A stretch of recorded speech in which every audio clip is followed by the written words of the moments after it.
The WNBA is delaying their season.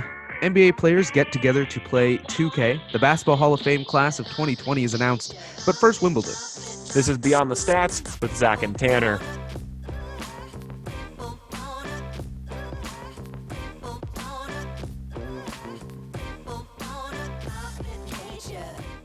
So, Tanner, Wimbledon has been canceled for the year 2020. It's the first time in a long time they canceled it. 1945 was the last time it was canceled during World War II, right near the end of World War II. Tanner, what are your thoughts? Well, looking more into this, clarify that Wimbledon wasn't even supposed to happen until late June. June 29th was the first official date, goes through till July 12th. So this wasn't like it was happening next week or the week after. It was still going to be a while, but and then also clarify it's one of the four major championships in tennis, the others being the Australian Open, the French Open, and the U.S. Open. But Wimbledon is, in tennis, I would argue it's probably the biggest tennis event or tournament of all of tennis. So with it being canceled, not even postponed, it's really surprising to me, but again, not because of everything that's going on with COVID-19, but it was just shocking to me. And when I saw the facts of when it was canceled, obviously from in World War I and World War II, but it's just another one of these crazy events that you think, oh, there's no way it'll get canceled or maybe it'll get postponed, but here we are, and now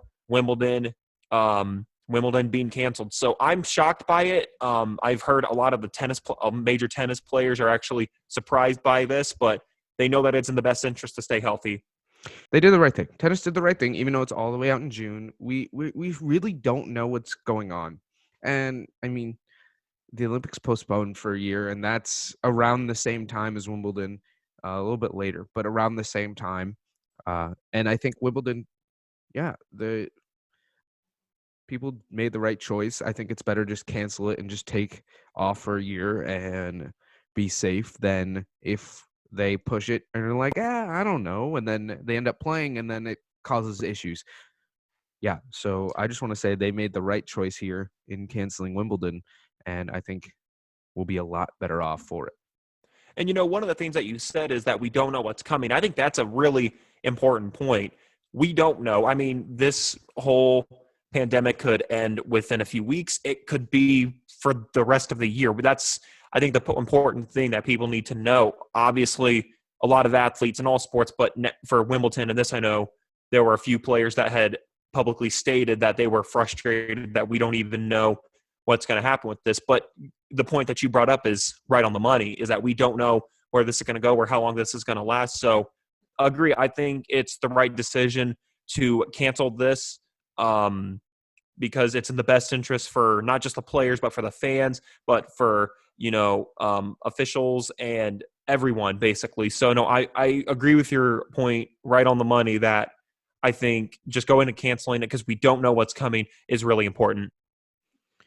Yeah, it'll be tough. I mean, Wimbledon has seen a lot of great moments. Serena Williams winning Wimbledon a few times, Roger Federer, Rafael Nadal. I mean, you just think of the greats. John McElroy. Think of a great of tennis. They've won Wimbledon multiple times, and it'll be unfortunate to not see tennis on that grass court this summer. But yeah, I'm all for making the right choice over trying to please people at this point in time.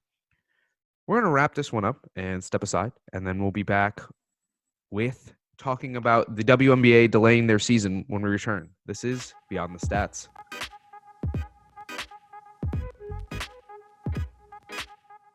Back here on Beyond the Stats, I'm Tanner with Zachariah Begley. Zach, the WNBA season has officially been delayed due to the coronavirus. This includes training camps and the actual start of the season opener being on May 15th, so a little more than a month. Not the first time, as we just talked about with Wimbledon, that we've seen sports either delayed or completely canceled.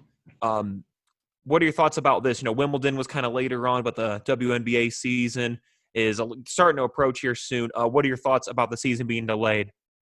Yeah, so I understand I'm going to compare Wimbledon and the WNBA delaying season. I think there are enough similarities and enough differences to kind of talk about that. So Wimbledon canceled one event. It's one tournament over a few days, and it makes sense to cancel. I understand why the WNBA delayed their season instead of canceling because there's enough games and there's a championship and it's a full season and you're playing a lot of games and you don't have to decide on, oh, do we want to play this weekend? Like if you cancel, you're not playing for months. And all these people who have jobs and, players, concession people, ushers, janitors, ticket takers, managers, upper management, the owner, they have to figure out what to do with the entire season. So I understand delaying instead of necessarily canceling the WNBA season versus Wimbledon, which is an extended weekend worth of play where you can, you can, like missing 4 days of work is different than missing 4 months of work. So I understand why the WNBA is trying to play. But I also agree with the delaying because like we said, we still don't know what's going on. We don't know what's going to happen at the end of this. It feels like we talk about this almost every episode, but it's just what's going on in the world, in the sports world, and the entire world, and we don't know what's going to happen next. Is it going to die out as it starts to warm up into the later spring? Is it going to get worse? Is it going to get better, but not necessarily die out? Is it going to go away for a few months, then come back even worse like the flu does every year? We don't know. So the caution that these people are taking is the best course of action. Absolutely. And I think one other thing that's important to note is that the WNBA draft, which is going to be happening on April 17th, that will still continue. And well, no surprise, it will be virtually. So obviously, the WNBA is doing their best, like many sports, to try to keep everything and everyone involved with certain day-to-day tasks, including in the offseason and in season. So like the NFL, and they're having their draft. So the WNBA, again, they're still going to plan on having their draft in about 2 weeks here, again on April 17th virtually. What are your thoughts about that? I mean, personally, I think it's the right move, but what are your thoughts on a virtual draft for the WNBA? Yeah, that's the only one that makes sense. I mean, we're under a national quarantine at the moment until April 30th. It got extended. That's really the only option that they have in a way that isn't going to hurt anyone or anything. It's the smartest way to do it. And I think at the end of the day, like going to the draft is cool, but at the end of the day, you're going to play. Yeah, you get to miss being on the stage and shaking the commissioner's hand and things like that. But at the end of the day, what matters for the draft really is where players are going to go, what team they're going to pick. And I'll say it sucks. It sucks that they won't get to go and have the fanfare. But we're missing out on a lot right now as a country because of what's going on. And we have to take safety as the utmost precaution. And with players like Sabrina Ionescu, highly anticipated players who are wanting their dreams to come true of becoming professional basketball players. Again, that just the aspect of getting drafted, and personally for me, would be far greater than the actual, being on the stage and shaking the commissioner's hand. Just the idea of being drafted to a professional team most likely will mean more to them. We're going to step aside, but when we come back, we're going to be talking about NBA players and the 2K Players Tournament. This is Beyond the Stats.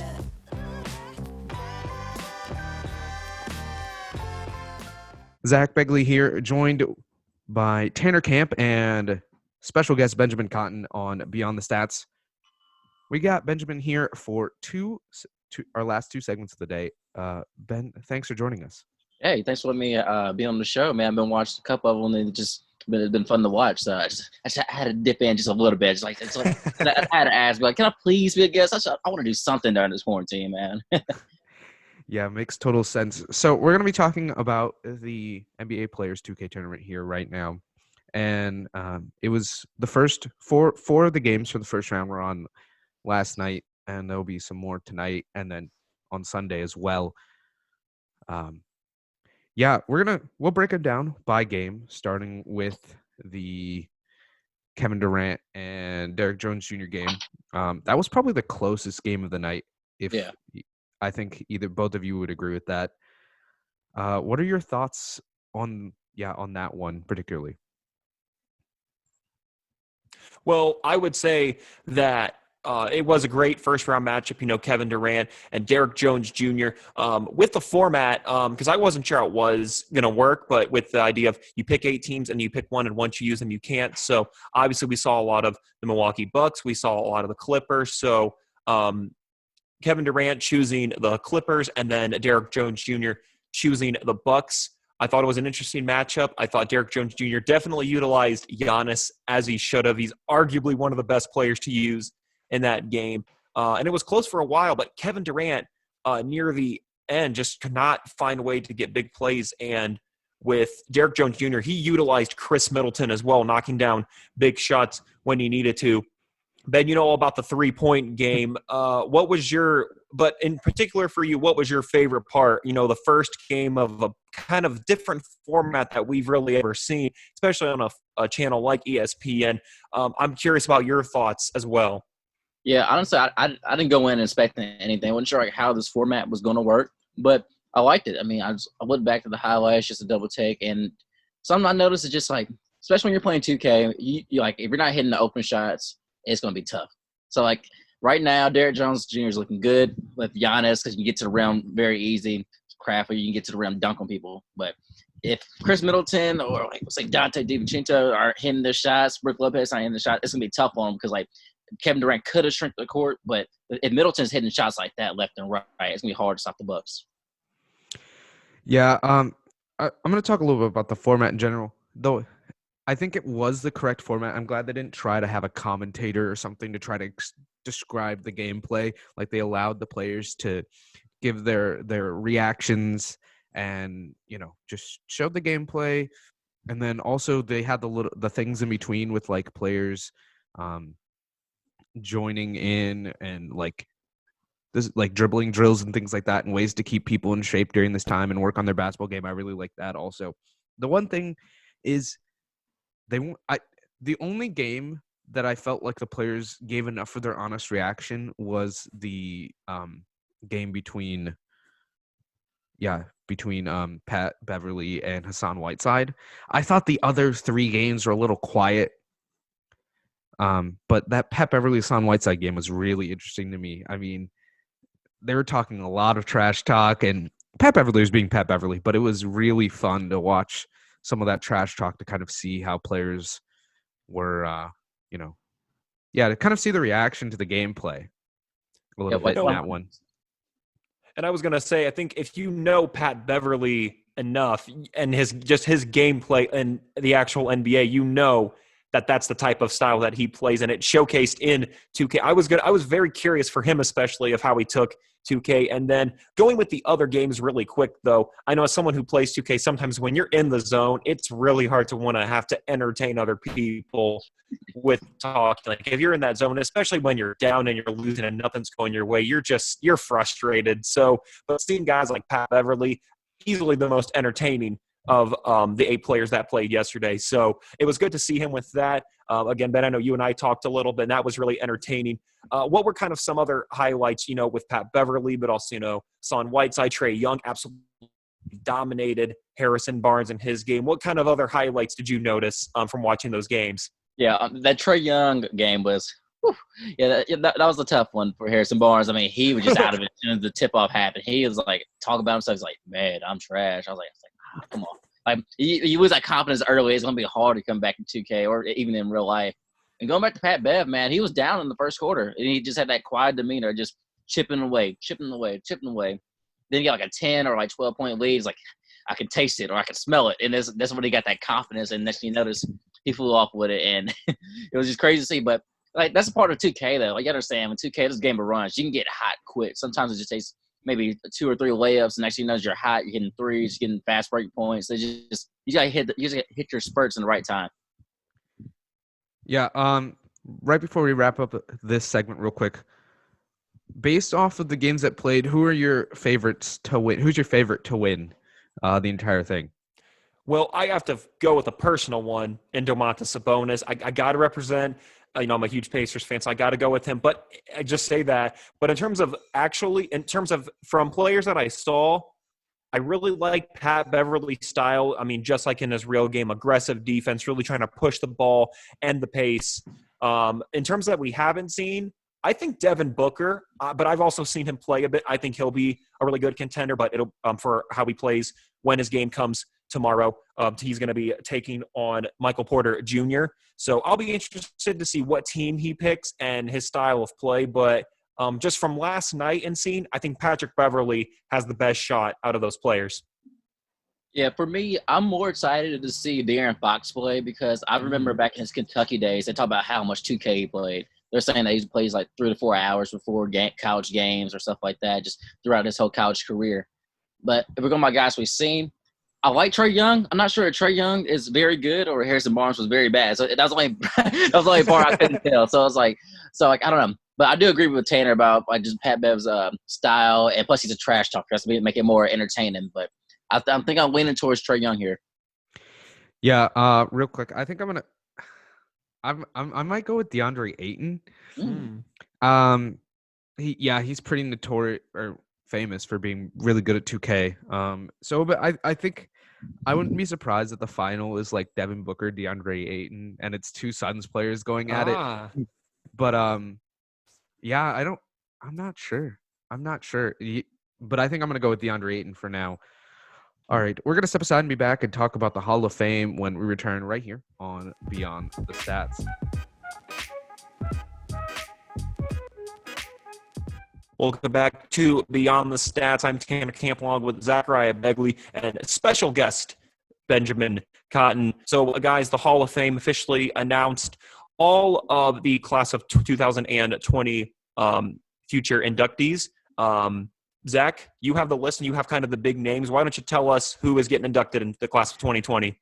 Yeah, so the entire list, Kobe Bryant is along with Tim Duncan, Kevin Garnett, WNBA star Tamika Catchings, 3-time NCAA championship coach at Baylor, Kim Mulkey, 5-time Division II National Coach of the Year, Barbara Stevens, 4-time National Coach of the Year, Eddie Sutton, and 2-time NBA championship head coach, Rudy Tomjanovich.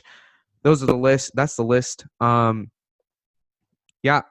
kind of focus, I think, on Tim Duncan, Kobe, and Kevin a little bit, talk about the others, talk about Catchings and Tomjanovich some as well. But what's your thoughts about the list, starting with Ben? Oh, yep. I agree with the list, and just talking about the 3 top tier guys. Like, I'll just focus on Tim Duncan and let you guys cover the other 2. Tim Duncan might have had the most perfect career.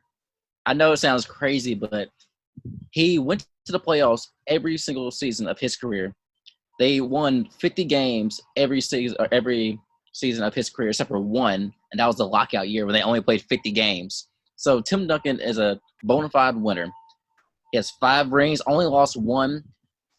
97 Rookie of the Year, 3-time Finals MVP, 15 All Defensive Championships, 15 All NBA, All Star. It's just Tim Duncan in 20 seasons. He was able to go to the playoffs every single year and win 50 games. Excuse me, 50 games except for that one of the lockout year.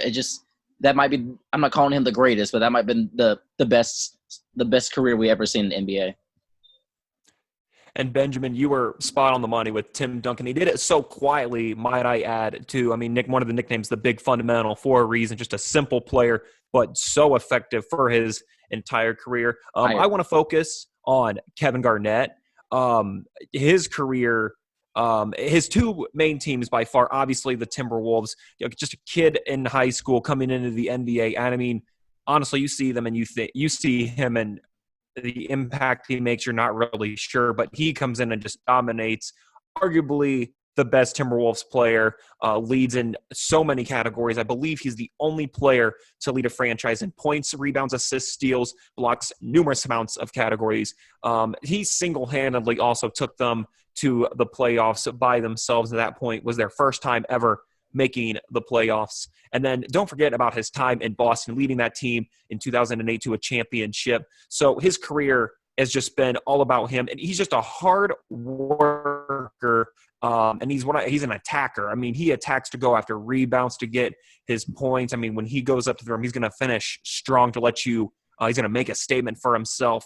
So him and Tim, kind of very opposite. Tim more quiet. Kevin, very vocal with that, played for the Nets and a couple other teams afterwards. But, I mean, his career is not something to be missed at all. So now we're going to swing it to Zach for a little name that I think a lot of people have heard. Yeah, I'm going to talk about the late, great Kobe Bean Bryant, 18-time NBA All-Star, 5-time NBA champion, and, of course, 1-time MVP, who should have 2. If you're talking about, he should have one of Steve Nash's, one of them. The second one of Steve Nash's he should have, not Steve Nash. I mean, the guy dragged that Lakers team to the playoffs, averaging 37 points a game. How do you not give it to him? But yeah, I mean, it makes sense. So Kobe got expedited. He wasn't originally supposed to be eligible for the 2020 Hall of Fame class, but he got an exemption because of his untimely death earlier this year in January. And he was going to be a first ballot no matter what. Even Magic Johnson calls him the greatest Laker of all time. I mean, easily the second best shooting guard in NBA history. I can't put him ahead of Michael, but easily the second best shooting guard in NBA history. Easily on the top 10 all-time list, in my opinion. Not hard to understand why he's going in on the first time, like Tim Duncan, like Kevin Garnett. One of the best basketball players to ever play the game of basketball, and easily the best, easily one of the best of the 21st century. And he hasn't played in a few years. I would still put him probably 3 behind LeBron and Tim Duncan. I think that's the list for me. So not hard to realize why he's in the Hall of Fame as well. I want to talk about Rudy Tomjanovich a little bit. He's a name that's a little bit under the radar on this list. He won 2 championships as head coach of the Houston Rockets in the 90s with Hakeem Olajuwon and Kenny the Jet Smith, Clyde Drexler, those teams. And so he's deserving as well. Tanner, you said he was with the team in some form until 2003. No, yeah. He was, listen to this. So from 1970 to 82, he was a player. Obviously, he was really good for the Rockets then. Then from 83 to 92, he was one of the coaches until he was an official head coach from 92 to 2003. And as you said, won those championships in 94 and 95, right in between when the Bulls won their first 3, Rockets win 2, then the Bulls win their 3. So Tomjanovich, without a doubt, deserves to be in the Hall of Fame for that reason. Sticking with an organization for so many years, and in all aspects too, as a player, then as an assistant coach and as a head coach, and then one of your first years of coaching, being able to win 2 championships with a great team like the Rockets were during the 90s, kind of an underappreciated team, but because of the loads of other talent that was in the NBA during that time. So I think Tomjanovich deserves that. Again, as Zach said, on the money, kind of an under the radar type of name, but this is also a very dominating class. Yeah. In fact, the chairman of the Naismith Memorial Basketball Hall of Fame, Jerry Colangelo, said that the class of 2020 is arguably one of the most historic of all time. A lot of big names: Tamika Catching, Rudy Tomjanovich, Kobe Bryant, Tim Duncan, Kevin Garnett, obviously Kim Mulkey, the 3-time NCAA championship winner, Baylor. I mean, just a lot of success here, and every name on this list deserves to be in the Hall of Fame. And yeah, any last So words then from either of you? I want Ben to hear this because we were talking a little bit about this. Ben, when you hear 48 All-Star appearances, 18 from Kobe, 15 from Tim, and Kevin from with 15 also, I mean, that's just absolutely insane. When you hear that number, they all also have 11 championships. Kobe's got 5, Tim's got 5, and Kevin's got the one from 2008. I mean, just how dominant was this trio, and also just the impact they made of the NBA and also basketball in general. How big of an impact did each of these 3 players make, in your opinion? See, all 3 of them they each had work ethic that you can all touch on. Tim Duncan was quiet, but everybody knows he worked so hard because you're not gonna call him Vic Fundamental for sitting on the couch. Kevin Garnett and Kobe Bryant, they're a little bit different. They're gonna talk to you. They're gonna let you know what they're doing. But they're also gonna get up early in the morning. Like Kobe has the craziest stories about. I remember listening to one of the podcasts where he said that he took his rookies out to a club Saturday night, didn't get home till 2:30. Then Kobe got back up at 4:30 to go get in the gym, go get in 2,000, 3,000 shots the following day, and the rookies couldn't hang with him. And Kevin Garnett, he just notorious for his trash talk, not just to other teams, but in practice, just really trying to bring that fire out of everybody, just in their face, this and that. And Kobe also has that. Have you ever seen that practice video? It's him, Nick Young, Jeremy Lamb, they're all arguing the softest Charmin quote. So it's just that. It's just each 3 of all 3 of those guys had that type of fire, and really the NBA should just be very grateful to have those 3 in the same time period. I know this is a stretch. I don't. It's not a thing. We'll call it. This may be the best quarter century of the NBA. We'll say a 25-year span. All right, so it's 97 to 22. So let's call it there. Just have Kobe, Tim Duncan, Kevin Garnett, and we're throwing in LeBron, Durant, and all them, the Currys. Just think about how much the game has changed. First through those 3 players, and how the feature's looking, because you have a lot of young guys that look up to those 3 people. You have Jason Tatum talking about Kobe was his favorite, Kyrie, Kobe was his favorite. Then you have young foreign players. I always talk about Tim Duncan, how the fundamentals always helped out, and Kevin Garnett's motor, and that's how people want to represent that. So I feel as fans, as an NBA organization, we should be grateful for these 3 players. I want to say one thing before we wrap up the show here. You said 97 to 22. Is that the years you gave? 1997 to 2022 is the 25 year. I would like to add, if you're going by those years, you could even sneak Michael in there on the end. Yeah, right. Yeah. I mean, if that sounds like a passion of a torch. Yeah, Michael passed the torch to Tim Duncan and Kobe right there at the end, and then off to LeBron and Kobe. Kevin Garnett's in there also as one along. But I mean, yeah, that's probably. I wouldn't argue with you. That's probably the greatest 25-year stretch in NBA history. It might be, but I don't know. But back then, you got to think about Bill Russell. Yeah. You got 80s basketballs. It's hard to count that out. It just. What I'm trying to say is I'm grateful to be part of this time period where I was able to see those 3 players and the players we have now. I mean, it's just that the game has changed so much. You see with the analytics talking about how there's more threes and layups only being taken. And some people see it as a bad thing, but if you can find the right balance, it's not that bad. But it's just that they're shooting a lot of threes, but you get to see how skilled the NBA players are today. You can really tell they're the best in the world. Yeah, that's really all we have for you today. Thanks, Benjamin, so much for joining us. It was a pleasure to have you. Well, you can check us out on social media at Beyond the Stats. You can find us where you listen to podcasts, Beyond the Stats as well, and on YouTube. Again, Beyond the Stats. That's all we really have for you today. Tanner, who are we and what is this? Well, for Benjamin Cotton and Zach Begley, my name's Tanner, and this has been Beyond the Stats.